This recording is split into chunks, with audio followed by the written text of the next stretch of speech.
Olá, sejam bem-vindos a mais um episódio do Sale Sniper. Aqui a gente conversa com especialistas, autoridades, empreendedores, gente de primeira linha que já errou, ajustou a mira e se tornou referência em estratégia, performance e resultado. O Sale Sniper ele é oferecido pela Dom Consultoria Estratégica. Se a tua empresa está com dificuldade de bater meta, ter clareza onde está o gargalo da tua operação comercial, conta com a Dom. A gente tem toda uma metodologia que vai te ajudar a enxergar com clareza os pontos onde tu pode evoluir tua operação e começar a bater meta com consistência. Hoje a gente vai conversar aqui com uma pessoa. Pô, a gente teve um privilégio, veio lá de Blumenau para conversar conosco. Não é sempre que alguém sai daquela cidade que tem comidas maravilhosas, uma cidade linda, para explicar para a gente, para declarar para a gente que venda não é bagunça. Certo? Jéssica Bosco, obrigado, Jéssica, por ter vindo, topado vir de Blumenau para Floripa conversar conosco aqui hoje. Obrigada, estou bem feliz de estar aqui, bem feliz pelo convite. E sim, vendas não é bagunça, né? Se alguém pegou a referência.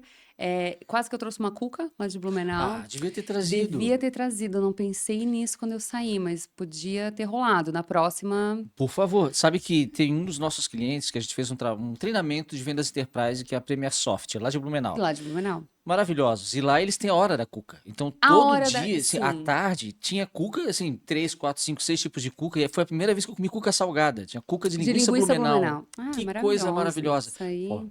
marcou Não, bobeira, hein? a Marcou bobeira, próxima. Jéssica. Então a gente pode interromper aqui o episódio, tu volta. Quando Já tiver cuca, a gente retoma o papo. Pode ser? pode. Então, Aí valeu, volta com uma pessoal. cuca aqui Obrigado. na. Volta com uma cuca na mesa. Corta, cuca na Isso. mesa.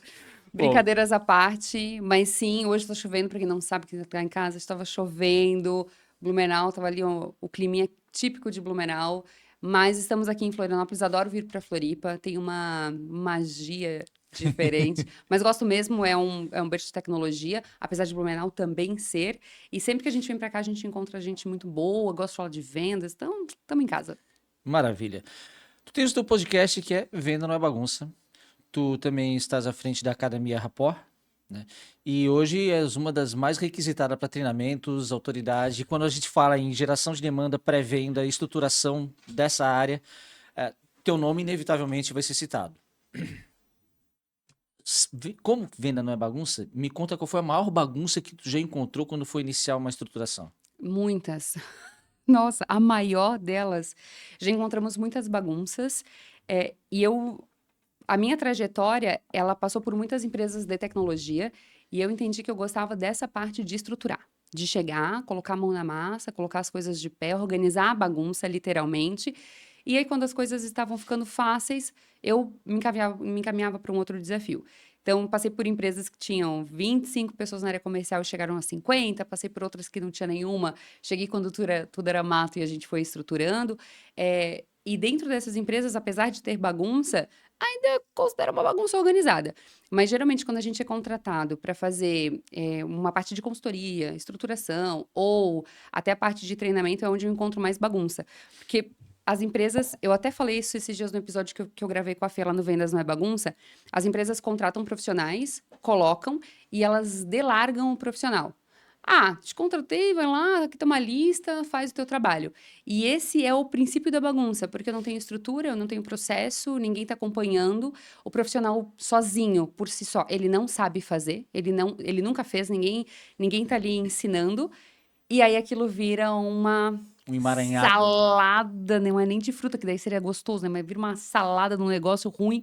E aí não vende, não tem previsibilidade. E aí eles chamam a gente e falam: cara, tá aqui, esse aqui é o processo que eu tenho até agora, não tem uma ferramenta, tem uma pessoa mais ou menos vendendo, e essa é a bagunça. E eu já peguei alguns cenários, inclusive já peguei cenários de empresas que até vendiam, mas porque elas estavam num segmento em que elas eram líderes daquele segmento, ou só elas estavam naquele segmento, e por isso elas vendiam. Mas se a gente fosse olhar todo o resto, tava muito bagunçado. E daí essa é uma das partes que eu gosto de colocar a mão mesmo. De não só de estruturar, mas de organizar a bagunça. Eu falo, não dá pra gente chegar e já treinar. Porque daí eu posso treinar a coisa errada, o processo errado. Então, dou uma reestruturadinha ali, né? Um negócio, uma organizadinha, agora sim a gente vai pro treinamento. Que aí eu e a eu e a Fê, a gente gosta muito dessa parte de educação e treinamento, e é um dos nossos propósitos, levar educação de qualidade para times de vendas, times de pré-vendas, quem que estiver precisando evoluir, né? Mas a geração de demanda é a nossa especialidade mesmo. Maravilha. Eu comentei, inclusive, com a Fernanda hoje. A gente gravou um episódio com ela hoje também. Quando uma empresa de consultoria, seja o nosso caso, vocês também, eu acredito, quando nós somos buscados, procurados por uma empresa qualquer, é porque a coisa não está indo bem, né? Ninguém procura um Não, consultor se está tudo lindo. ninguém, se tá batendo meta, ninguém vai lá bater na nossa Exatamente. porta. E é comum, pelo menos no nosso caso, não sei se tu também vives essa experiência. Quando um empresário, um CEO procura uma consultoria especialmente voltada para vendas, tem um apetite inicial por uma cabeça. Eles não querem uma causa, eles querem um culpado. Então, assim, ó, vai na minha operação, faz o diagnóstico, me diz quem que eu tenho que demitir. E às vezes não tem que demitir ninguém, tu tem que ajustar processo, porque a liderança que ele está reclamando do desempenho, do resultado, que tu mencionou, não foi preparada para isso. Não. Às vezes ele pegou uma SDR com uma baita de uma performance e falou, ensina os outros a fazer o que tu fazes, mas não preparou aquela pessoa para ser líder, né? Uma coisa é teu desafio enquanto SDR, romper uma Solo, objeção do né? cliente, tu és Quanto solo responsável vendedor. pelo teu pipeline, pelo teu forecast. Outra coisa é tu coordenar uma equipe, tu entender que ali vão ter diferenças de humores, de senioridade, de desempenho, e conseguir fazer isso soar como uma orquestra, né? E não uma bagunça, né? Também encontra esse cenário de empreendedores que te buscam com uma salvação, a pílula mágica, que já tá aqui minha bagunça, agora faz isso aqui vender. Sim, a gente ainda é mais buscado por empresas que estão estruturando a área de prospecção. Essa é a especialidade da nossa consultoria hoje, se eu botasse uma linha de especialidade, é construir uma área de prospecção do zero. Então, desde a contratação até a alta performance. Muitas vezes eu chego e não existe área ainda. A área está para ser contratada, está para ser construída. Esse cenário é o cenário que eu mais gosto, porque a gente pode colocar, fazer do início e passando as etapas até a gente construir, tá tudo certo. E uma das etapas, tu falou muito bem, é a gente preparar a liderança que vai assumir essa área. Porque eu fico na consultoria durante X meses. Eu não vou ficar para sempre naquela empresa, Sim. a não ser que a empresa queira que a gente fique ali fazendo uma gestão as a service o resto da vida. Mas geralmente isso não acontece. A gente vai até Até um. perderia o caráter de consultoria, né? Exato, a gente vai até um ponto e daqui em diante uma liderança precisa entrar. Então, uma das etapas da consultoria, geralmente lá na etapa final, é eu preparar essa liderança. A gente tem uma formação de líderes, que eu dou um curso para liderança e eu falo sobre coisas que eles provavelmente ainda não tinham escutado falar. One-on-one, fazer um bom feedback, fazer um team building, construir confiança do time, fazer um golden circle. Nada disso é comum, principalmente quando a gente vai para mercados que estão fora da bolha tecnologia. Na tecnologia a gente vê bastante, mas fora da bolha não. E quando eles já têm uma equipe, aí acontece muito isso. Ah, eu tenho um líder. E é uma. O líder reclama da empresa e a empresa reclama do líder. Então a gente precisa fazer um jogo. Eu avalio também esse perfil. Ele tem um perfil para assumir isso aqui e levar até onde a gente quer? Porque às vezes ele não tem. Realmente, a Sim. gente vai insistir numa pessoa que não tem. Eu posso voltar ele para a cadeira que ele ocupava antes, de vendas, e tá tudo certo. O que é um passo que nem todos aceitam. Ou eu posso continuar, se ele tem o perfil, eu vou continuar com ele na liderança e vou preparar ele, vou formar ele para essa liderança que a gente gostaria que ele exercesse.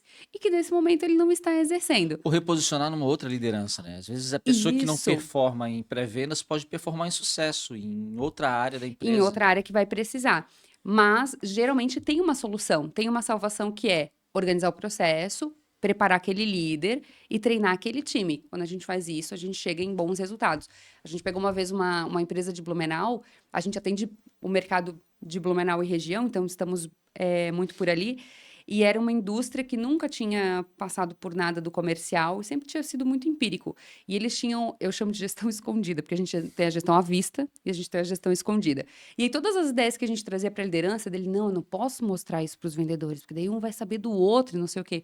Até que a gente convenceu ele de que o que ia salvar a meta deles era eles implementarem um sistema de gestão à vista para que todos vissem tudo.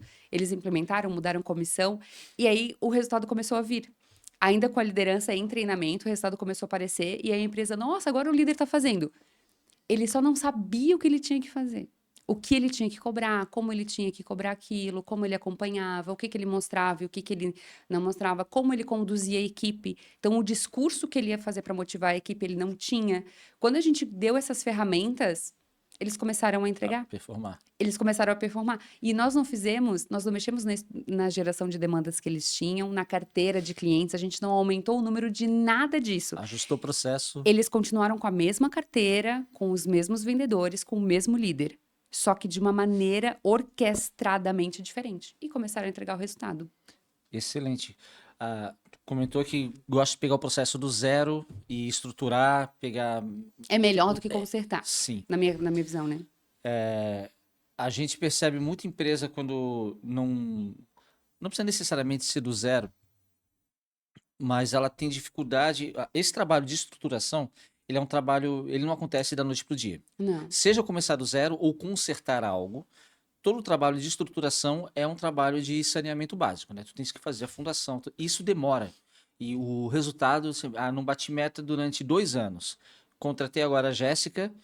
Mês que vem, Mês né? que vem eu quero meta batida, senão... Não, calma aí.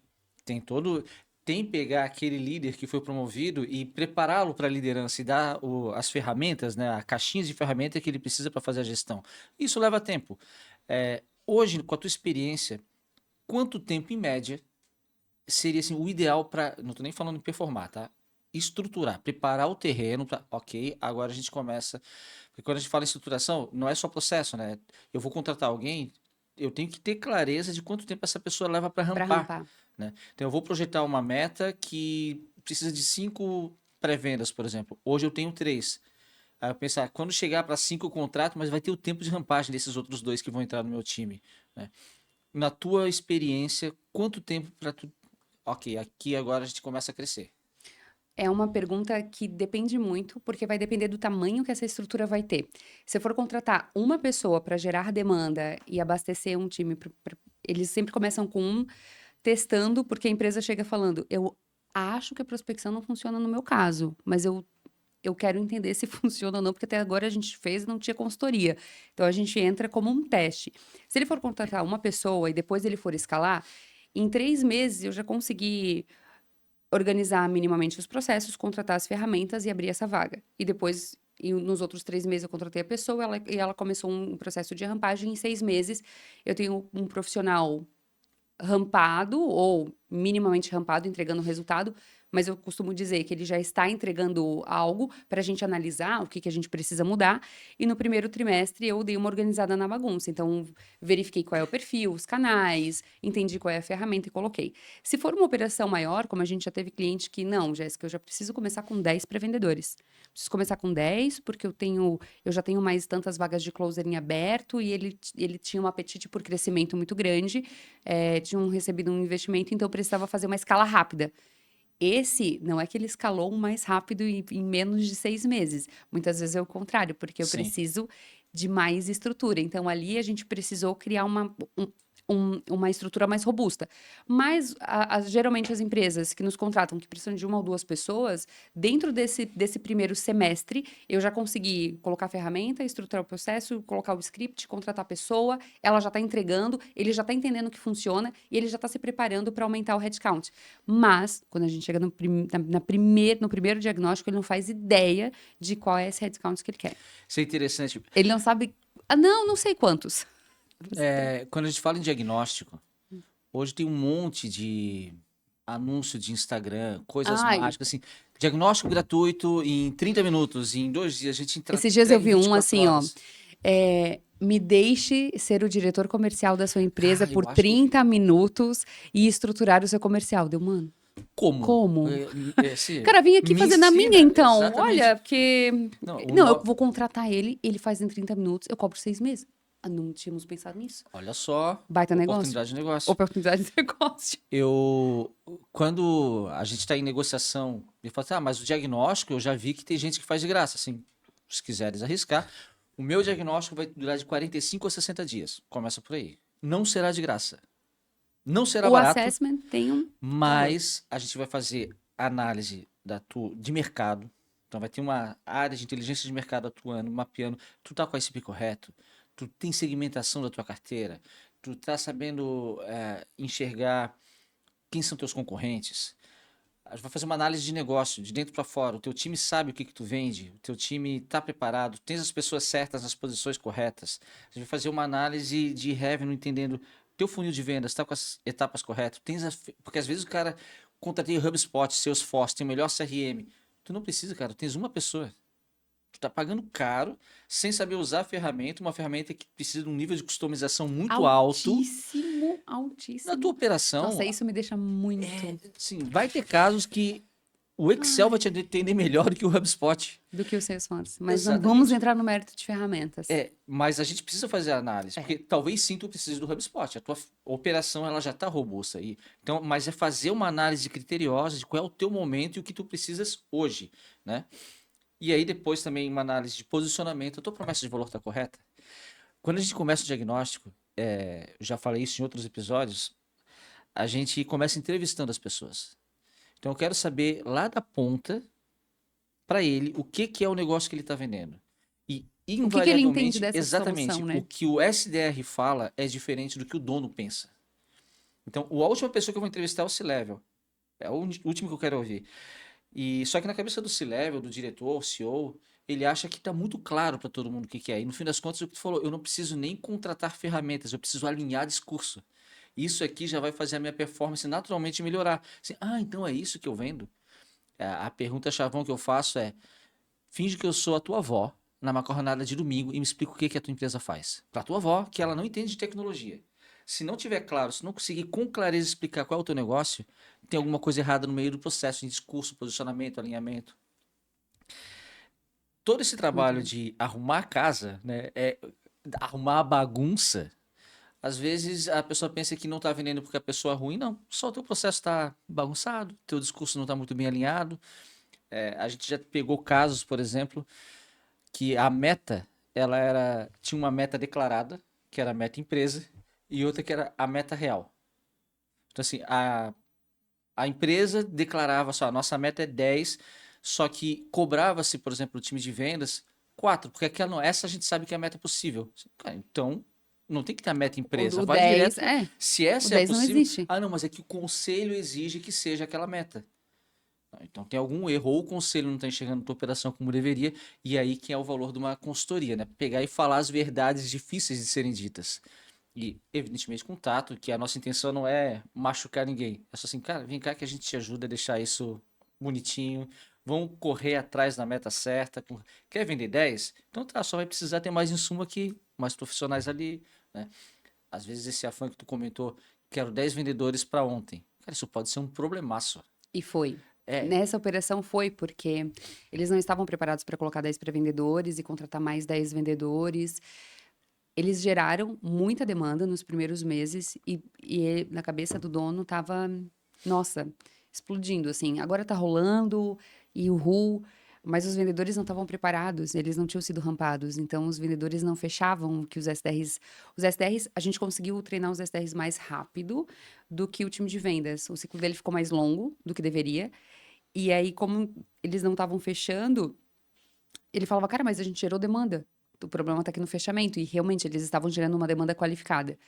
Aí fomos olhar o fechamento, tivemos que fazer mais uma parte aqui. Mas tudo isso porque ele queria acelerar esse processo.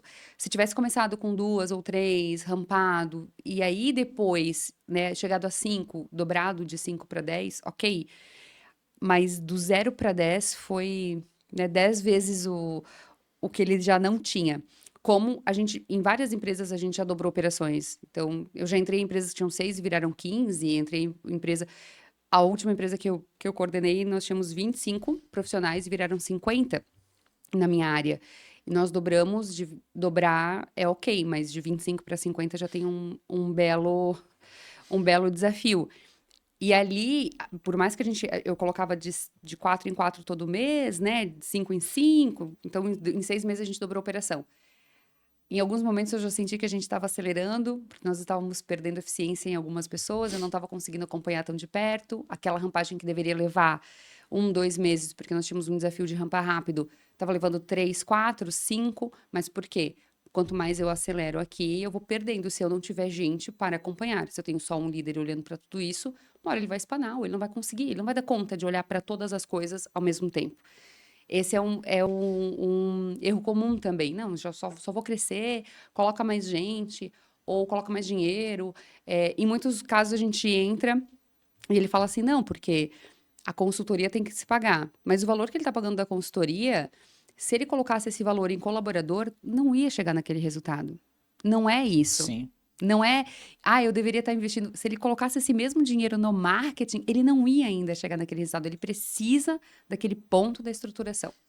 Cara, vender mais pode ser um baita de um problema. Pode. Tu tens que vender melhor, vender certo.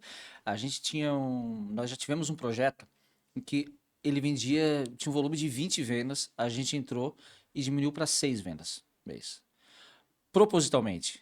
Aquelas 20, elas entravam hoje e saíam no mês seguinte. Era um churn altíssimo. De repente ele viu, tá, mas era 20, agora entra 6, tá errado, ficou pior, assim. Não, essas 6 não saem mais. Porque a gente entendeu qual é o teu ICP, qual é o teu perfil. Esses vão ter Tu um tá economizando LTV. recurso lá do Exatamente. implementador.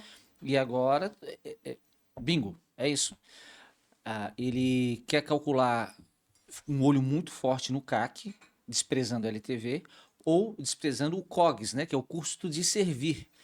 Quanto custa eu implementar essas pessoas? Quanto custa eu tentar reter essas pessoas no processo de churn, que aí vai ter uma pessoa de sucesso, de suporte, alguém Contrata ligando. mais CS, né? Coloca mais Exato. CS. O problema, e aí é um transferir responsabilidade. O meu time vende, o CS que é ruim não consegue reter. Aí o time de CS vai falar, não, ele tá vendendo errado, ele tá prometendo coisa que não tem. Aí vai no produto, não, eu tô vendendo, só que o produto não desenvolveu aquilo. E aí vira esse emaranhado, E porque, geralmente ele nem tá vendendo para a pessoa certa, que tem que sim, tem a dor que ele realmente resolve. Quando a gente vai olhar a fundo, a gente fala, mas por que que tu tá vendendo para esse mercado, querido? Enfim, e acontece muito. A gente teve um cliente de Blumenau que aconteceu isso também. Eles entraram e eles pararam de vender. E ele, Jéssica, a gente não está mais vendendo. Eu falei, claro, porque a gente está organizando e vocês entenderam que esse mercado tu não vai mais atender. A gente parou de vender e ela também tinha um churn muito alto. Agora, depois de um tempo, voltaram a vender, bateram um recorde de venda mês passado, super festa, para o cliente ideal.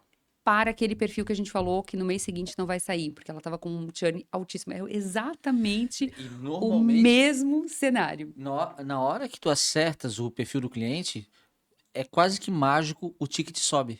Sim, porque Né? aquele cliente entende. Tanto é que eles fecharam o maior contrato com uma rede lá de Blumenau, muito grande. Ela, nossa, eu nem sabia que a gente conseguiria atendê-los e tal. Mas porque aquela rede estava exatamente dentro do ICP, que era o perfeito para eles, que era o ideal para eles atenderem. Então, quando ela levou a solução, era como se. Meu, uma luva, é exatamente o que a gente precisa. E aí era o maior contrato deles. Eles saíram de vários contratos pequenininhos e que pagavam muito pouco e que no fim do dia só dão dor de cabeça Sim. para contratos grandes, com uma rede grande. Eu vou colocar uma pessoa específica, um CS aqui que vai atender X redes aqui, que vai ter essa capacidade de atendimento, com essa. Com essa galera aqui de nível ouro, depois eu vou botar um outro nível prata, depois eu vou botar um outro bronze para os pequenininhos.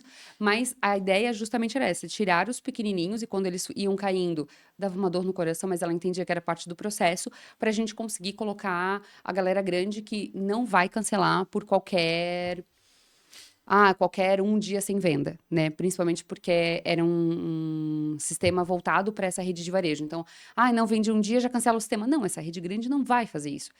Não é isso que afeta eles, né? Eles não vão Sim, cancelar por conta do orçamento que o da esquina é R$ 100 mais barato. exatamente.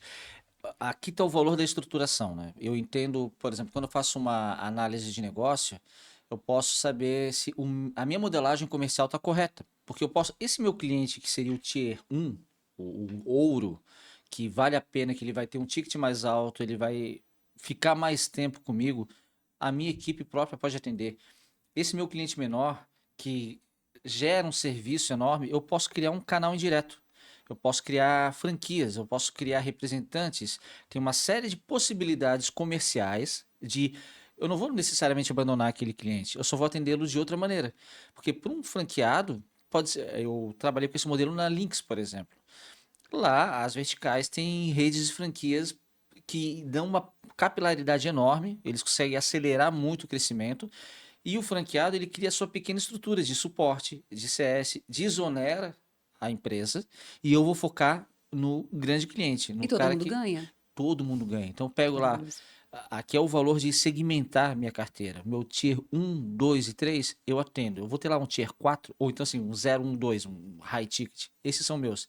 Quando eu vou ali para tier 3, tier 4, eu tenho franqueados que para eles é interessante esse ticket, para eles vão ter volume e vai fazer sentido.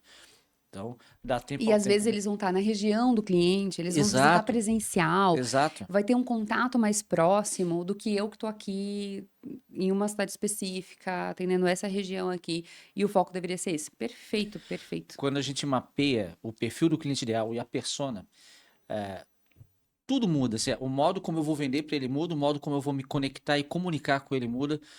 Por exemplo, de novo, voltando para o exemplo da Lynx. Quando eu falo de Big Retail, vamos falar, é Leroy Merlin, Renner, Riachuelo, C&A. Esse cara, o C-Level, ele está no LinkedIn. E eu vou conseguir me conectar com ele, com estratégia, com IBM, eu vou elaborar uma estratégia bem direcionada para impactar aquela persona. Quando eu falo da Vertical Pharma, o dono da farmácia, muitas vezes é o farmacêutico que recém se formou e comprou uma franquia da Master Pharma, de alguma grande rede, e está lá com a farmácia de bairro dele. Ele não tem LinkedIn. O dono de uma autopeças, ele não tem LinkedIn. Ele está no Facebook. Ele está no Facebook e olha lá. Então, ele vai ser impactado por um representante local, o cara que vai de porta em porta. Então, eu ter a estratégia de canais bem desenvolvida para esse nicho vai fazer total sentido e aí eu tenho chance de aumentar minha capilaridade em diferentes níveis, né? Meu ticket A, B, C, D, mas cada um com a sua estratégia própria. Inclusive, tu falou um negócio bom que é do representante. A gente tem. Ano passado eu treinei alguns times de representantes, porque eles queriam. As empresas têm uma preocupação de aumentar a carteira de cliente do representante. Poxa, ele tem que reciclar a Sim, carteira. Tem cliente que já fechou, tem cliente que está abrindo. Então, e ele tende a ficar sempre com aquela mesma carteira, ou ele está numa zona de conforto. Eu já conheço esses clientes, eu fico com esses clientes. Então, a nossa ideia era, e o desafio deles era aumentar o número de clientes dentro da carteira, prospectando. E aí a gente foi fazer um trabalho. Algumas empresas estão se voltando para criar a demanda do representante, porque o representante só visite, e outras querem que o representante realmente faça todo o ponto, desde a prospecção até o fechamento.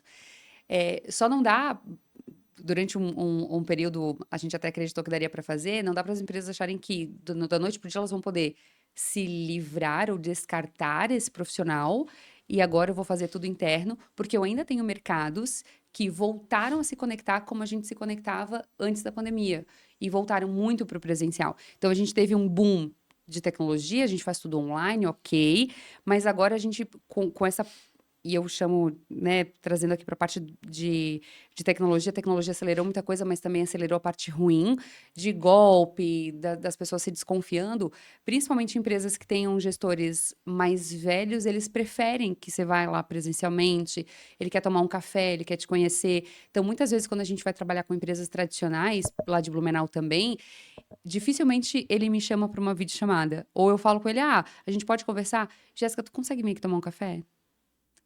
Eu tô em Blumenau, na mesma cidade. A gente vai só se conectar né, ali no computador, porque às vezes é mais viável. Eu falo, não, eu consigo. Eu vou ali tomar um café contigo. Vou lá, 1h30, a gente toma um café, ele se conecta. A gente ainda não tem um negócio fechado, mas ele cria mais confiança. o olho no olho, né? Exato. Então, as empresas não vão tirar o representante, não é esse o caso.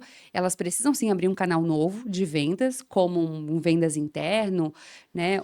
Que a gente vai nomear como inside sales, mas elas precisam munir esse representante que está lá na ponta para que ele faça um melhor relacionamento, para que ele abra uma nova porta, para que ele não esqueça de que, apesar dele ter a carteira dele, tem outras empresas para ele atender que, se ele não bater naquela porta, o concorrente vai bater. Para mim, esse é o ouro de um trabalho de inteligência de mercado. É o conhecer como o meu cliente quer ser atendido, como que vai gerar valor para ele. Eu já trabalhei em alguns projetos de internacionalização. E hoje, cito exemplos aqui que ainda te pedem, Jéssica, vem tomar um café comigo, e aí nesse café eu sinto confiança, a gente senta e assina o contrato. Mas já é habitual no Brasil eu mandar um contrato por uma plataforma digital, para assinatura digital, a gente vende para o Brasil inteiro e tranquilo. Tem países que culturalmente assim, não é nem aceito legalmente um contrato digital. Então, tem lugares que se eu chego e vou negociar no Peru com uma grande indústria e eu falar, vou te mandar um contrato digital, ali ele já perde a confiança em mim. Você não, tu queres conversar comigo? Pega o teu aviãozinho, vem aqui, senta, vamos jantar, vamos conversar, deixa eu saber quem tu és, de onde tu veio, quero saber se tu é de verdade ou não é uma IA falando E hoje em dia, comigo. né, com as IAs, Sim, por sim, isso que eu falei, acelerou, mas acelerou também para o outro lado de eles criarem mais desconfiança. sim. Será que isso aqui é verdade? Então, é, esse trabalho inicial de inteligência de mercado, ele é preponderante. Então, às vezes, não sabe por que não está batendo tua meta, ou não sabe por que não está performando, não sabe para quem que está vendendo, ou como que o teu cliente quer comprar, né? Até falando desse negócio do digital, eu estava ontem conversando com uma amiga minha que está se mudando para a Itália, e ela contando os trâmites, e eles são muito, na região em que ela está, mas a Itália como um todo, pouco tecnológicos. Aí ela bem assim, Jéssica, tudo isso aqui a gente já poderia ter feito digitalmente, no Brasil era só ter botado a minha cara e a minha digital, e lá eu tenho que mandar uma carta, o policial tem que ir presencialmente, as coisas têm que acontecer tudo ou no presencial, ou na carta, ou tu indo na comune, né, na prefeitura. Eu falei, cara, como assim, Andressa? Daí ela falou, não, digitalmente falando, nós estamos Sim, anos à frente da Itália e talvez até como de outros sim, da países Alemanha ali. também tem um grande Isso, amigo que mora de na outros Alemanha, é países da igual o Europa. cenário. Isso. Então, digitalmente falando, ela falou, banco digital, agora que está começando uma ali, a galera está bem desconfiada. Talvez daqui a uns anos ele se desenvolva. Aí a gente estava rindo da situação, porque a gente se espelha, né? Primeiro mundo, Sim, tudo mais, mas a gente esquece como nós aqui já estamos muito avançados com algumas coisas e como é bom a gente usufruir disso dentro do nosso mercado e dentro dessa nossa cultura, de, poxa, o pessoal já tem essa cultura, olha como é mais fácil, eu mando um contrato digital, ele já volta assinado, eu mando, às vezes, o que eu mandei no WhatsApp, um ok verbal, a gente já segue uma negociação. WhatsApp, lá só em últimos casos, as pessoas querem. Tanto é que ela brincou comigo, ela falou: a médica queria me ligar. Eu falei, mano, me manda um WhatsApp, pra que ligar? Lá eles ligam pra tudo. Eu falei, eles são o Brasil dos anos 2015, sim. que ligava pra tudo. Às vezes as pessoas são reféns o processo ele tem que te ajudar, ele tem que te auxiliar, te acelerar. E às vezes o processo te atrapalha. Também, rapidamente um exemplo que eu já dei em outro episódio, mas eu e meu sócio, tá ali, Roberto, a gente está buscando uma solução para gestão financeira. Então tem aquela mais famosa que foi recentemente vendida por 300 milhões de dólares, Sim, sim, lá sabemos. perto da tua. Lá perto da minha cidade. Parece que eles estão se esforçando para não vender pra gente. Porque eu entrei em contato, preenchi a landing page, aí a pessoa me mandou um WhatsApp falando assim: ah, Davi, tudo bem? Eu sou a fulano de tal, da empresa. Posso fazer um contato contigo? Sim, claro, o que que tu precisa de informação? Então, eu quero marcar uma ligação. Tu não precisa nem ligar. Eu quero contratar. Me diz o que que tu precisa de informação, tu já passa Eu, pro teu eu já me vendedor. eduquei sozinho, É, eu já estou no teu topo da jornada. eu quero fazer Manda o uma contrato. demonstração. Eu quero que tu só fala pro teu vendedor assim, ó, marca uma call, eu quero ver em 30 minutos, 15 minutos, o que que é a solução, como que ela funciona, e eu contrato. Não, a gente é obrigado a fazer uma ligação. Sim, tá, quanto tempo é essa ligação? 5 minutos. Pode me ligar agora. Aí me liga. Sim, foi um trabalho burocrático. Quando chegou no vendedor, o vendedor também desmotivado, assim. A gente ainda não contratou. Aí eu já marquei com concorrente para ver. E a minha intenção era praticamente minha única alternativa. Eu teria contratado se tivesse um vendedor com um sorriso na voz, sabe? Aquele que, tá, vem cá. Então, o processo que deve servir para ajudar, às vezes ele atrapalha, porque eu, ao invés de estar olhando para a métrica que importa, que é um cliente com contrato assinado, eu posso me atentar a algumas métricas de atividade Uhum, que engessam o processo. Por exemplo, eu sou obrigado a ligar porque isso vai ser mensurado em algum lugar. Tem lá a ferramenta Meetrocks funcionando, que é maravilhosa a ferramenta. sim. E se eu não fizer a ligação, vai ficar registrado que eu pulei uma etapa. Então eu posso ser Ou penalizado que por eu isso. fiz uma ou que eu fiz uma qualificação pelo WhatsApp, e a qualificação pelo WhatsApp não é aceita, logo eu não poderia ter agendado essa reunião. Caso o vendedor dê um não ali, eu vou ter que aceitar Exatamente. E esse aí a não. gente meio que tira a razão de ser da função. Para que serve um SDR? Para gerar uma oportunidade qualificada, uma oportunidade real de negócio, de venda. Não para agendar uma reunião. Agendar reunião É uma faz etapa, parte, uma é, etapa. é um passo Mas aquela da reunião função. precisa virar um negócio. Que aí, Exato. pô, meu trabalho está funcionando, eu estou performando bem. E qual. Aí eu agora engato na pergunta. Um líder de pré-vendas hoje que métricas, na tua opinião, ele tem que olhar que isso aqui vai ser ponteiro de resultado? Isso aqui eu sei que tá indo bem. E pode até engatar com outra visão, assim. Como que eu remunero esse para incentivar e para fazer sentido para um SDR? Qual é o modelo de remuneração ideal para ele? Então são duas perguntas, Duas né? perguntas. Métrica, Boa. Quando a gente faz a formação de líderes, e ela é muito pautada para líderes que vão olhar para a operação de prospecção e talvez para a operação de vendas, mas muitos deles vão olhar para a geração de demanda. Eu trago algumas métricas e a gente tem um slide com pelo menos umas 15, mas eu traria algumas mais específicas aqui. Nesse caso que a gente comentou em específico, eu preciso olhar para a métrica de qualificação por canal. Então, qual é a qualificação que eu estou tendo por canal, a minha taxa de qualificação, a minha taxa de passagem de marcação de reunião pelo WhatsApp, pela ligação, pelo e-mail, pelo LinkedIn, pelo, sei lá, pombo correio. Ok, tenho essas 5 aqui. Qual delas que eu estou tendo um maior resultado? E pode ser que a ligação eu continue tendo um bom resultado, mas eu não vou ignorar a do WhatsApp. E eu vou pegar a taxa de venda de cada uma também, a taxa de conversão em vendas. Essa do telefone converteu mais em venda, mas essa do WhatsApp não converteu por quê?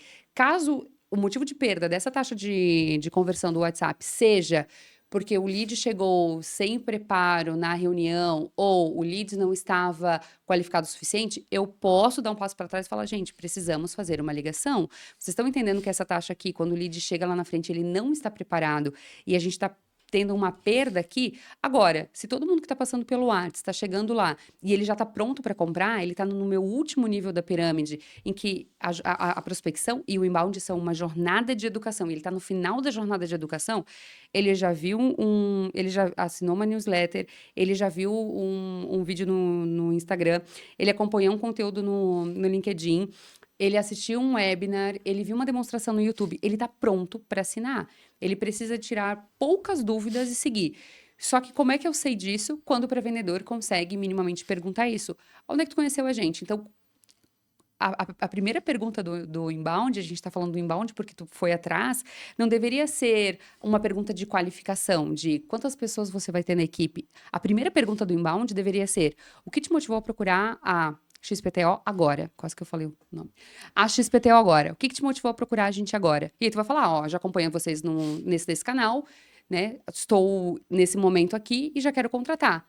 Faria sentido eles te mandarem para frente. Tu já é um lead educado. Agora, se a pessoa fala, eu vi um criativo de vocês e tô com algumas dúvidas. Esse lead eu posso ligar. Esse lead eu posso ajudar ele a entender se a minha solução é a ideal. Então, taxas de conversão e de todos os canais, taxa de conversão do pré-vendedor, taxa de conversão dos canais de venda, taxa de conversão das atividades que ele está executando também. E tu falou muito bem, às vezes a atividade ela é só uma métrica de vaidade. Não significa que o pré-vendedor que faz o maior número de ligação no dia é o pré-vendedor que mais agenda ou que mais entrega resultado em vendas, em contrato fechado. Pode ser que ele só faça o maior número de ligações. Para isso, a gente usa um quadrante em que eu vou medir o esforço versus a efetividade dele, né? A entrega que ele tem. Então, eu tenho aqui o esforço. Ele se esforça pouco e faz pouco volume ali, ele tem uma baixa entrega. Então, eu tenho o esforço versus o volume, digamos assim, né? Que ele entrega. Agora, ele se esforça muito, mas ele faz ele tem uma entrega baixa aqui, significa que eu preciso melhorar o discurso dele. Ele já está fazendo bastante atividade, ele só não está conseguindo convencer aquela outra pessoa. Ele se esforça bastante e ele tem uma boa conversão. Beleza, ele vai bater meta, vai ser um bom pré-vendedor. E eu tenho aquele top performance, que muitas vezes ele vai fazer 10 ligações no dia e ele bate a meta com os pés nas costas, tá tudo certo, entrega, e ele não precisa de volume, porque ele trabalha na estratégia. Nesse caso, eu olharia isso. E pensando na remuneração, a gente tem alguns modelos de remuneração, mas eu gosto muito das remunerações que são regressivas, não, que elas são progressivas. Muito obrigada. Que elas têm uma progressão, isso. Então, que ele possa sair de um nível para o próximo nível e que ele seja remunerado por isso. Pode ser por valor da oportunidade, por porcentagem da oportunidade. A única coisa é que eu não posso é atrelar única e exclusivamente a venda, porque a venda não está na mão dele. Então, eu vou criar uma guerra entre pré-vendas e vendas, dizendo que o que eu agendei não foi vendido, mas eu fiz a minha parte e essa pessoa não fez, e aí eu crio uma guerra ali. Mas tudo que está na mão dele, eu vou remunerar sempre sobre o que está dentro do alcance daquele pré-vendedor. Então, o que ele consegue alcançar? O que ele pode trabalhar?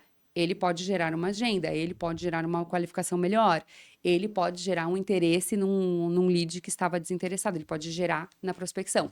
Então, por isso eu vou remunerar. Ah, mas não virou venda. Aí eu vou olhar para a remuneração do vendedor, ou eu vou olhar da agenda em diante. Os pontos daquele lead, o que acontecia. E eu já vi muitas vezes isso acontecer também. O vendedor aceitar menos leads, mesmo leads que tinham potencial, para ele não manchar a métrica dele de vendas e falar: não, mas eu continuo performando aqui com 60% de negócio fechado. Mas ele Sim. atendeu, ele aceitou só 10 negócios que estava na cara que ia fechar e perdeu 4 ainda. E eu já vi o contrário também. O vendedor, que ele é brother do Aceitar pré-vendedor, tudo, né? aceita tudo e depois a métrica do vendedor vai ficar ferrada. Fica 10% e o cara, meu, não tô entendendo como é que isso tá acontecendo. Claro que ele aceitou tudo. Por isso, a Fê tem essa frase, a gente fala bastante que o SLA é o rei. Se eu assumir que esse é o SLA e isso aqui é o que tem que passar, é isso aqui que tem que passar. Tinha um time uma vez que eu era gestora e nós tínhamos isso. O pré-vendedor marcava e às vezes o vendedor não aceitava. Nós tínhamos uma reunião semanal, uma vez por semana, em que eu pegava os leads que não foram aceitos e que foram descartados e falava: vendedor, ok, eu entendi que a dona Mariazinha ali te trouxe essa objeção e vocês não seguiram a negociação. O que o meu pré-vendedor poderia ter feito de diferente nessa chamada? Ou nessa qualificação? Se a resposta dele for não, já ele perguntou tudo que deu, ele trouxe todas as informações, ela é uma qualificada. Tu não seguiu por uma Sim. objeção. E as objeções vão acontecer, tá tudo bem. Agora, se ele falar, não, ele esqueceu de perguntar isso, ele não validou isso, ou quando ela trouxe essa informação, ele deveria ter entendido. Aí a gente pode olhar. Esse conflito entre áreas é um clássico, né? É o É, vendedor que não bate a meta e tretas. culpa a área de pré-vendas por mandar lead mal qualificado, ou o pré-vendedor que fala: tu não leu a qualificação que eu fiz, tu não aproveitou, então descartou antes da hora, e fica essa queda de braço, essa. E aqui tem um ponto que a gente até trata como um item separado da nossa consultoria, que é a análise do motivo de perda. Porque Ai, isso muito é bom. muito subutilizado. As pessoas colocam só, ok, tá no meu CRM, eu tenho que colocar isso, e não entendem que quando eu boto lupa, quando eu boto luz no motivo de perda, eu consigo identificar, eu consigo elaborar um plano de capacitação muito mais assertivo, porque eu posso identificar que a Mariazinha tem dificuldade na objeção A, o Joãozinho na objeção B, e eu posso personalizar o desenvolvimento desses dois e elevar a performance de ambos. Ou eu posso entender que o meu concorrente está com alguma feature muito melhor do que as minhas e por isso eu não estou conseguindo mais converter. Eu posso entender que o meu preço está deslocado da prática de mercado. Os motivos de perda, se eu analiso eles corretamente, eles vão me dizer muita coisa, né? Ou eu melhoro meu time, ou melhoro meu produto, ou melhoro meu processo. Mas pouca gente olha isso com a devida atenção. É só Exato. como se fosse um campo que o meu CRM traz. Eu sempre pergunto, ok, vocês ganharam 10 negócios, alguns estão ali, quantos a gente perdeu esse mês? Perdemos, né, o cliente fala, perdemos 5. Por o que vocês perderam esses 5? Por que vocês perderam esses 5? O que aconteceu? E geralmente, quando a gente conversa, a primeira conversa com o time de vendas, acontece muito isso, eu vou lá, faço uma primeira conversa e falo, galera, o que está acontecendo? Jéssica, nosso produto está muito caro. Meu Deus, o cliente chega aqui, ele já fala que ele não quer pagar, ele nem gerou valor, ele não fez nada.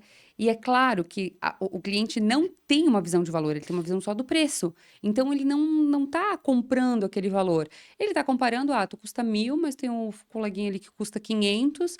Eu entendi que vocês 50% fazem a mesma coisa, eu vou contratar com o cara do 500. Aí vai lá para o CRM, preço. preço.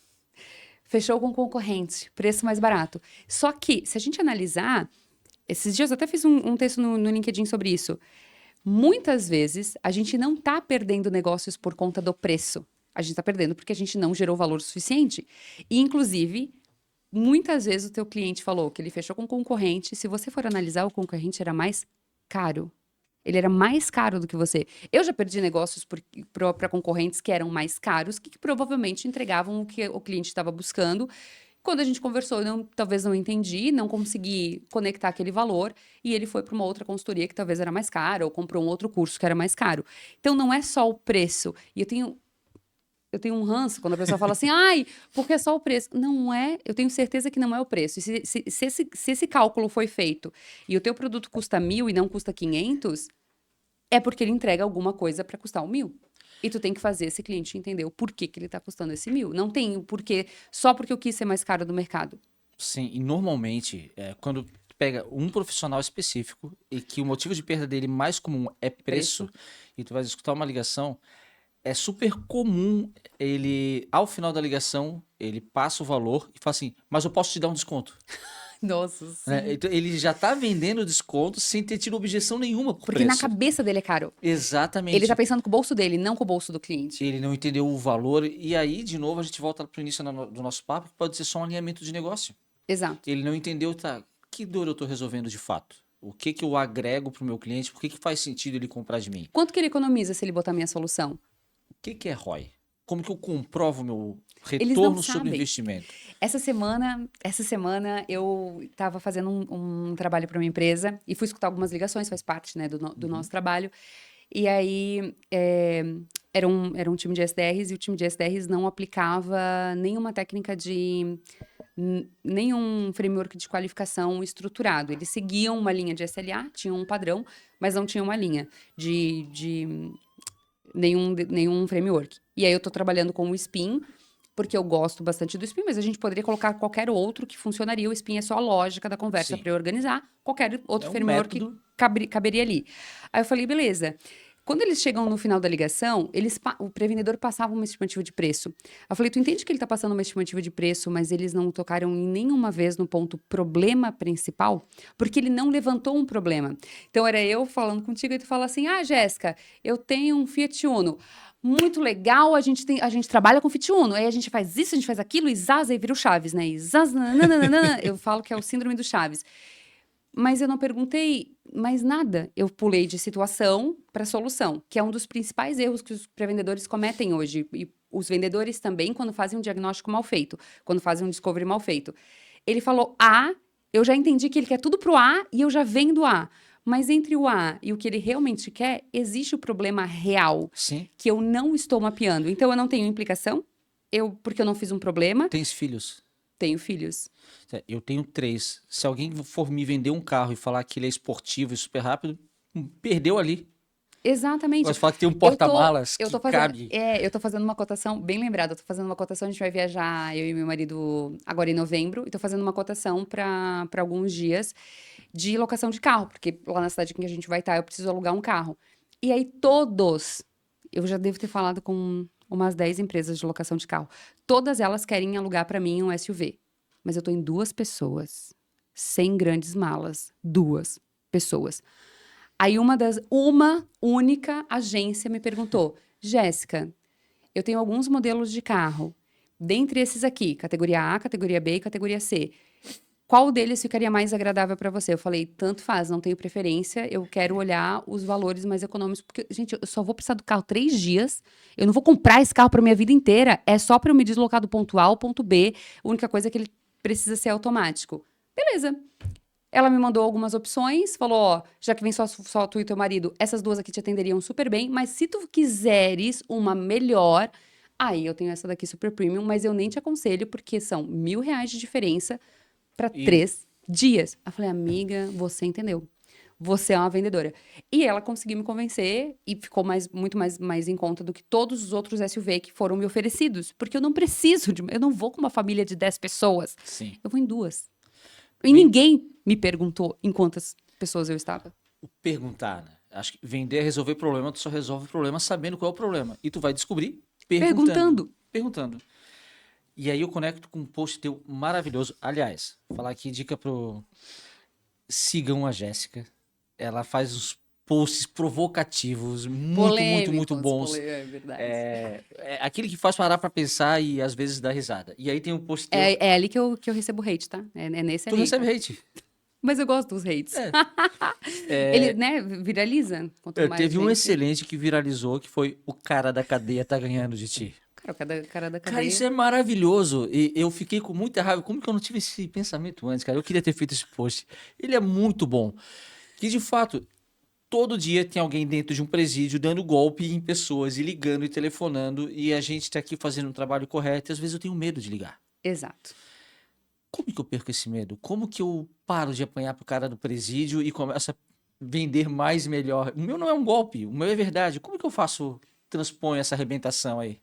É a mentalidade. Quando eu fiz esse post, a gente estava dando eu estava num cliente dando um treinamento lá em São Paulo.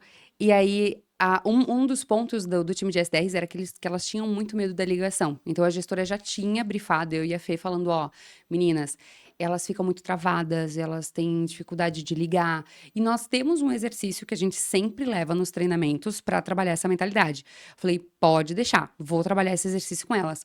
Só que no meio da conversa, eu tive esse insight. Falei: gente, por que vocês estão ligando? Ah, Jéssica, para oferecer essa solução. O que a solução de vocês faz? Eu falei: vocês têm noção de que agora, nesse momento, alguma vozinha do país está caindo num golpe de alguém que está ligando para ela para oferecer um negócio que não é legal, e essa pessoa tem zero medo de ligar? Ela já tem um não, inclusive, ela tem não, ela tá presa, ela não tem nada a perder. E ela tá lá entrando em contato e ela já faz, a Fê que diz que é a história completa, né? Porque ela já faz a prospecção, ela já pega o Pix, ela já garante a venda. E a gente que aqui tem uma solução boa, que leva a ROI. Todo mundo aqui, aí fiz elas levantarem a mão. Todo mundo aqui acredita que a solução que vocês vendem hoje é boa? Sim. Todo mundo acredita que ela leva ROI? Sim. Citem para mim 3 pontos que ela soluciona da operação do cliente. X, Y, Z. Vocês entenderam que é isso que a empresa, que a solução de vocês faz. Qual que é o medo? Aí elas me trouxeram: o medo é irracional. O medo é irracional. O medo é o medo da rejeição. Eu vou ligar e eu não sei como aquela pessoa vai me receber. Se ela vai ser grossa, se ela vai desligar. Então, o medo nem é do não em si, mas é do processo da rejeição. E aí a gente trabalha um exercício de mentalidade. Eu faço com que os pré-vendedores pensem o que de pior pode acontecer. O que de pior pode acontecer e quão perigoso isso é. Então, vamos pensar, gente, o que de pior pode acontecer? Se vocês entrarem em contato e o lead não atender, alguém pode ser demitido, desligado da empresa? Não. Já riscamos um, né? A empresa vai falir? Não. Eu vou pegar um ruim agora. Alguém vai morrer? Não. Eu também confesso que vi poucas vezes pessoas morrendo por receber ligação de prospecção. Então, eu acho que isso não vai acontecer. A probabilidade é bem baixa mesmo. Mitigamos os erros aqui. Poucas coisas ruins podem acontecer, certo? O máximo que pode acontecer é o cara não atender. Ou ele atender e dizer: não quero falar. Isso aqui já estamos no auge. Então, o máximo de coisa ruim que eu vou esperar é isso. Todo o resto, eu estou preparado para coisas que eu posso contornar. Quão perigoso é? De novo, alguém vai morrer? Não. Eu tenho algum risco real? Esse cara vai saber onde eu moro? Eu estou aqui na minha casa fazendo a ligação. Ele mal escutou o meu nome. Vocês acham que tem algum risco que vocês realmente estão correndo com essa ligação? Não.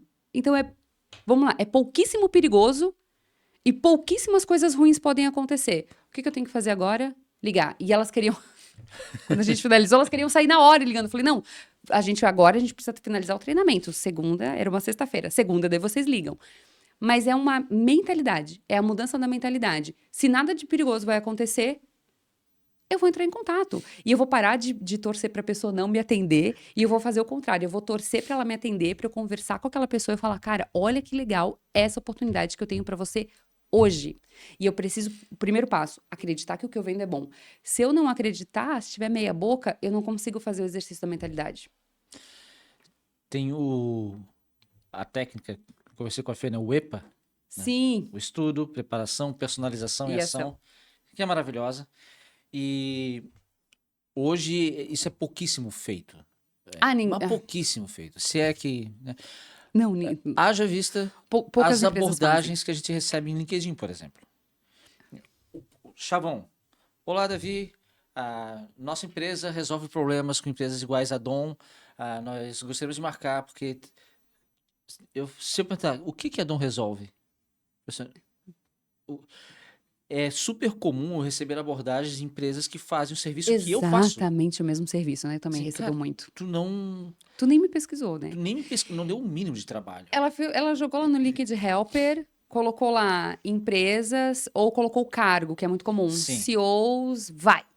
É isso, essa E mensagem vai joga ser pro boa. reverso. Joga zero personalização. Ou aquela manda um invite de conexão, aceita e na sequência começa a vender. E, peraí, tu sabe se eu preciso? Né? Se eu dedico mais tempo a essa etapa de estudo e preparação e personalização, a ação vai ser tão mais fácil. Eu não preciso. Aquele top performer que faz 10 ligações e tem uma taxa de conversão maravilhosa, talvez a diferença dele para o que faz 50 é que ele só se preparou melhor. Ele personalizou melhor a abordagem dele. Exato. A gente tem um exemplo bem claro na Rapor. A Thaí, durante um tempo, fazia prospecção, agora ela tá focada em alguns outros pontos, mas ela é uma ótima, é uma excelente prospectadora.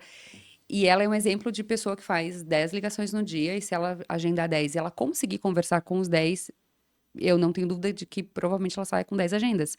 Porque ela conseguiu ter uma preparação. E ela não liga, eu vou ligar para ver se vai dar boa. Ela ligou para a empresa que ela tem certeza que tem o problema que a gente resolve. Ela pesquisou essa empresa.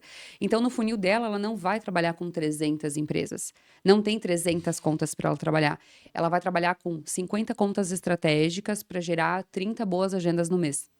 Ou uma taxa de conversão de agenda muito grande, que talvez a gente nem precise de 30 agendas, mas ela vai trabalhar uma taxa que é mais voltada a eu estudei essa empresa, eu entendi que ela precisa e tu me disse não e tu é da Dom, mas tu tem um sócio, talvez para ti não faça sentido. Deixa eu dar uma palavrinha com o teu sócio, porque o lead não é tu não é o meu lead, a Dom é o lead. Sim. Então ela vai buscar uma outra persona dentro da empresa, principalmente empresas grandes. E ele está muito à base do ABM, né? O pré-vendedor, ele trata o lead como aquele cargo e não como a empresa. E quando, na verdade, o lead é a empresa. Às vezes eu falei com um controller que me disse que estava tudo certo, mas o gerente financeiro discorda. Se eu conversasse com o gerente financeiro, a gente chegaria numa conclusão de que ele precisa da minha solução. Mas eu só falei com um cara, só falei com o analista, passei por uma pessoa e falou, não, a gente já usa um sistema. Desliguei, morreu. A empresa não vira o lead, e sim aquele cargo específico daquela pessoa. Aqui está a importância de ter um bom mapa de decisão. Quando a gente elabora ou começa um contato e eu faço um roadmap to close, né, as etapas que eu tenho entre o meu primeiro contato com esse lead até ele virar um cliente de contrato assinado, eu posso mapear, é o controller? Ele é um decisor? Não. O decisor vai ser o CFO, não o controller. Mas o controller pode ter uma influência enorme nessa negociação. Então, mapeio ele. Ou ele pode ter um orçamento dedicado na área, de acordo. O Felipe Coelho falava isso, né? Eu não se deixar levar não julgar o livro pela capa, porque às vezes em empresas menores, ele que vai decidir, ou ele vai tomar Sim. uma decisão, em empresas maiores ele vai precisar passar. Não necessariamente em todas as empresas vai acontecer, mas esse mapeamento é Porque muito necessário. quando eu faço um mapeamento, eu entendo como que é o processo de compra do cliente. Não é só o meu processo de venda, mas o processo de compra. Porque se ele é uma empresa grande, ele muito provavelmente vai ter um processo estruturado. Nesse processo estruturado, tem lá já definido que são 30 dias para validação jurídica. Então, mas eu quero vender em 30 dias. Tu não vai conseguir, porque antes de chegar no jurídico, tu vai ter que ter validação técnica. Tu vai passar pela área para saber se a tua solução integra com a solução que ele já tem. Eu quero vender um CRM, integra com o meu RP? Então, só aqui já vai um tempo. Quando chegar no jurídico, mais 30 dias, porque esse é o processo interno, se é uma empresa grande. Agora, se eu faço um mapa de decisão e eu faço esse roadmap to close e eu vou perguntando, tá? A tua área jurídica entra? Eu posso já. Então vamos fazer o seguinte: eu já vou te mandar a minuta do meu contrato, eu antecipo esses 30 dias e ele vai analisar previamente, Enquanto eu estou tecnicamente fazendo validando. Eu tô a validando. viabilidade, eu já estou fazendo a viabilidade Exatamente. jurídica. Então a gente vai. Por isso que esse mapeamento ele é fundamental. O decisor, quando tem um processo de compra estruturada, tem a área de compras que entra. A meta da área de compras é diferente da área de vendas. A área de Sim. compras, a meta dele é por desconto. Tanto teve uma vez que eu fechei um negócio muito legal, que eu passei o valor do projeto e eles tinham um valor aprovado para fechar maior do que eu tinha passado. Jéssica, era uma palestra, o nosso valor aprovado era esse. E aí, o que a gente fez? Eles tinham um valor maior Eu falei, tá, então vamos fazer o seguinte, já que eles já tinham esse valor pré-aprovado, a gente incluiu mais algumas entregas online, algumas outras coisas. Aí ela bem assim, não, mas eu vou precisar conceder um desconto. Eu mandei uma proposta com o dobro não, mas pelo menos ali uns 30% extra daquele valor, e eu estava concedendo um desconto para a gente chegar exatamente no valor que eles tinham pré-aprovado. Eu recebi mais, não era nada ilegal, gente, eu Sim, recebi mais sim. porque eu entreguei mais mesmo. Tu trabalhou com o processo. Isso, mas para a empresa eles tinham que provar, olha só, a área de compras tinha que provar que ela tinha conseguido aquela redução de 30%, que na verdade a gente negociou. Não sei se isso acontece, se isso é uma prática super comum, eu sei que nessa ocasião aconteceu. Isso me marcou muito, porque até aquela ocasião eu não tinha me dado conta de que, como a área de compras tem essa meta por desconto, eu já preciso considerar isso na minha proposta, pensando no valor real que eu quero vender, e não no valor justo que eu quero vender, porque a minha proposta vai custar 30 porque ela precisa custar 30. De repente ela vai ter que custar 36, porque eu já sei que eu vou precisar, e o brasileiro tem uma Sim. cultura de desconto, para eu chegar no 30, porque o 30 é o que realmente vale. Mas para a área de compras, aquele 6 vai contar na meta, vai contar no KPI, vai fazer eles receberem uma bonificação no final do ano. Sim, e a primeira vez que eu fui trabalhar numa grande empresa que tinha área de compras estruturada e eu não sabia o que que era isso, na minha cabecinha, o que que funcionava? Eu precisava contratar uma solução de sales engagement Aham. para o meu time. Eu peguei e já falei, ó, contrata. Entreguei proposta, entreguei tudo pronto, já tá aqui, já contei. Não, mas a gente tem que fazer a cotação. Porque para a área de compra, se eu entrego pronto, ele não fez o trabalho dele, então ele não se justifica. Eu tenho que trazer esse cara para o meu lado. Então, aqui até falando, eu interno, não sou nem o vendedor. Se tem uma área de compras na minha empresa, transforma, e eu quero contratar uma solução, já traz o cara para perto. O que que tu precisas? Ah, são 3 orçamentos? Então tá, vou trazer 3 players. E evidentemente isso que tu falou, é 36, vou baixar para 30. Eu já consigo fazer um ajuste para que a ferramenta que sou o Escolhi. usuário, que eu entendo o valor que vai gerar para minha função, que o cara de compras ele não está olhando se aquilo gera mais valor ou não, se ele é mais fácil de usar, se é usabilidade, né? Ele está Ele olhando tá assim, qual que é mais olhando barato. o mais Porque a barato. meta dele, o desempenho dele é medido por desconto. Desconto. Até, tu falou sobre as áreas estruturadas. Eu trabalhei também numa empresa em que a gente atendia diversos segmentos, que era uma solução corporativa, e a gente podia atender muitos segmentos, e durante muito tempo eles estavam focados em segmentos específicos. Ah, então agora a gente atende a indústria, agora nós atendemos a distribuidora, agora nós atendemos a farmácia, a área da saúde. E depois de um tempo que a gente já estava trabalhando assim, a gente fez uma reestruturação e a gente passou a atender por tamanho de negócio, porque os negócios, a indústria e a farmácia, né? A indústria e uma empresa da área da saúde que tem o mesmo tamanho de colaboradores, de caminhões, de tal coisa, elas têm desafios mais semelhantes do que uma indústria grande com uma indústria média.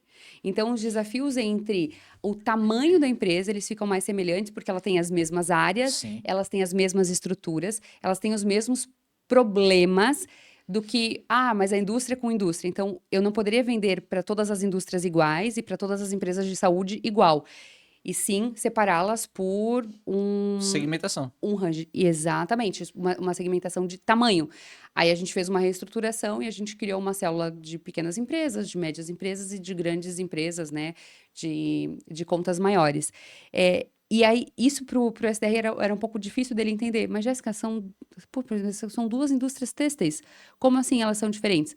Mas uma indústria têxtil tem 5.000 colaboradores, a outra tem 100. Tu percebe que os desafios delas não são iguais? Agora, essa de 5.000 e o frigorífico de 5.000 colaboradores, eles têm o mesmo desafio. E ter ciência disso ajuda. Eu vou te vender alguma coisa e tu tens 5.000 colaboradores. Se eu trago para ti um case de uma empresa de 100, tu vais entender que eu não tenho capacidade de atender uma Para empresa do teu atender a minha porte. empresa. E se é o contrário, se tu tem 5 colaboradores, eu te trago um case de 5.000, tu vais acreditar que eu sou muito para ti, Não, é too much, né? É né? demais. Eu não preciso de Então, tudo isso. exatamente. Então, Eu tenho só 100 saber colaboradores. localizar onde está o teu cliente e com qual case, qual argumento eu venho para convencê-lo de que eu sou a solução certa, é outra coisa que vira acelerador de venda, né? Jéssica, eu tenho um monte de coisa para perguntar e o nosso tempo acabou. Ah, Pois é, a gente vai ter que marcar outros papos, Não, eu outras com Cuca, né? conversas. Com Com Cuca. Cuca, É, claro. evidentemente. Eu até cortei pela metade do tempo porque veio sem Cuca. Na Não, próxima a gente a marca gente mais marca tempo, mais. tá? Então, brigadão mesmo. Foi muito legal conversar contigo, muito legal aprender contigo além do LinkedIn, dos seus conteúdos. Te peço agora para exatamente botar tuas redes. Onde que as pessoas te encontram? Onde que as pessoas, como que faz para acessar os cursos da Academia Rapport, as palestras da Jéssica? Por favor. Boa. Eu até vou falar olhando diretamente para os nossos fãs. Brincadeira, eu tô no Instagram como Mentora Jéssica. É um perfil novo, então vocês vão entrar lá, não tem tanto conteúdo ainda, estou na produção de novos conteúdos.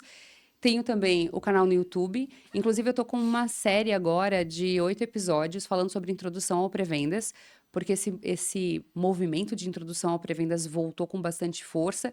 Então, tô dando uma força pra galera que tá começando nessa área.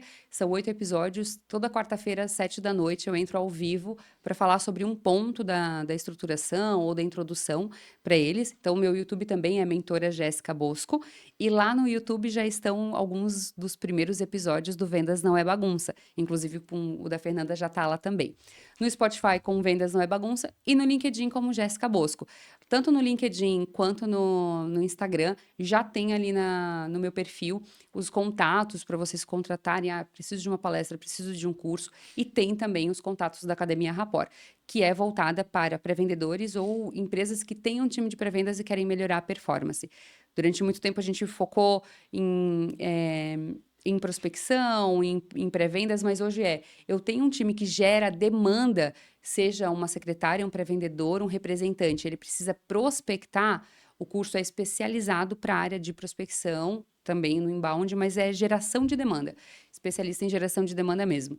Mas é isso, a galera me encontra ali, foi muito legal, eu gostei muito do papo. Né, normalmente a gente já ficaria conversando durante horas, mas foi muito gostoso, acho que fluiu super bem. Que bom, muito obrigado, Jéssica. Que bom que tu curtiu. A gente aqui gostou bastante também. Pessoal, obrigado pela audiência, obrigado por ter participado de mais um episódio do Seu Sniper. E já sabe, quarta-feira que vem mais um episódio pro ar. Contamos com vocês e precisando de ajuda para estruturar o teu processo comercial, seja da geração de demanda, da venda, atração, treinamento, conta com a Academia Rapport e conta também com a Dom. A gente está aqui para ajudar a tua empresa a voltar a bater meta. Valeu!